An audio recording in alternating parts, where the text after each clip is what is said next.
Olá, tudo bem? Para essa questão, a primeira coisa que a gente vai fazer é definir bem os processos que acontecem. Primeiro, a gente tem o estado inicial com T0, P0 e V0. Depois, esse gás sofre uma compressão, ficando com V0 sobre 2 de volume, P0 sobre 2 de pressão e uma temperatura final que eu chamei de T2. E depois ele sofre uma expansão. Essa expansão ele diz que ele volta a V0 e que a temperatura permanece constante em relação ao fenômeno anterior. Então aqui a temperatura permanece T sobre 2, tudo bem? Então fica V0, uma pressão que eu quero descobrir, e a temperatura 2, que é a temperatura aqui da compressão.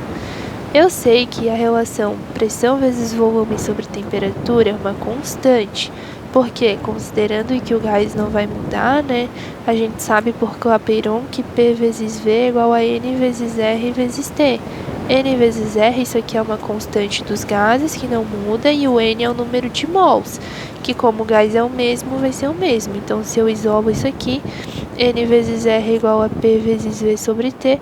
Como N vezes R é constante, P vezes V sobre T também é constante, então eu posso igualar. Eu sei que a pressão inicial vezes volume inicial sobre temperatura inicial vai ser igual aqui ao depois da compressão. Volume inicial sobre 2 vezes pressão inicial sobre 2. Isso tudo sobre a temperatura que eu chamei de T2.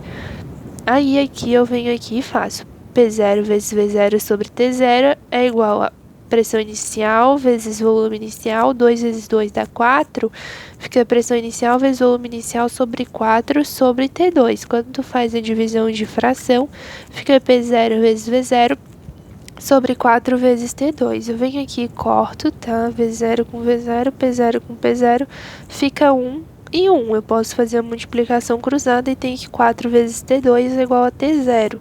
Como eu quero descobrir só o T2, eu passo aqui dividindo e tenho que T2 é igual a T0 sobre 4. Tudo bem? Então aqui eu já tenho a temperatura. A partir disso é só a gente relacionar agora essa compressão com a expansão, ou também dá para relacionar o estado inicial com a expansão. Aí a gente decide. Eu vou fazer das duas formas para você ver. A primeira é relacionando a compressão com a expansão. Eu tenho que o volume da compressão é V0 sobre 2 vezes P0 sobre 2, isso tudo dividido por T2, é igual a V0, que vai ser o volume, né, depois da expansão, vezes a pressão que eu quero descobrir, dividido pela temperatura 2, que se mantém. Como é temperatura 2 embaixo dos dois lados, eu corto e fica aqui V0, volume inicial vezes pressão inicial, 2 vezes 2 dá 4. Então, dividido por 4 é igual a volume inicial vezes a pressão que eu quero descobrir. Corta o volume inicial e tenho que a pressão que eu quero descobrir é igual a P0 sobre 4. E aí a outra forma de fazer seria relacionando o estado inicial com o estado depois da expansão. O estado inicial é volume inicial vezes pressão inicial vezes temperatura inicial. Depois da expansão é volume inicial vezes a pressão que eu quero saber sobre T2, que é aquela temperatura que é adquirida na compressão.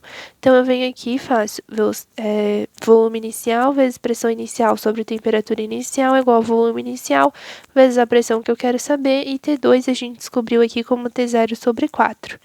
Então eu venho aqui e faço T0 sobre 4, passo aqui, corto T0, né? Na divisão de fração esse 4 passa para cima, posso cortar o V0 também, e tenho que pressão inicial, aqui corta a temperatura, pressão inicial é igual a 4 vezes a pressão que eu quero saber, e a pressão que eu quero saber é P0 sobre 4. E assim a gente tem o resultado, tudo bem?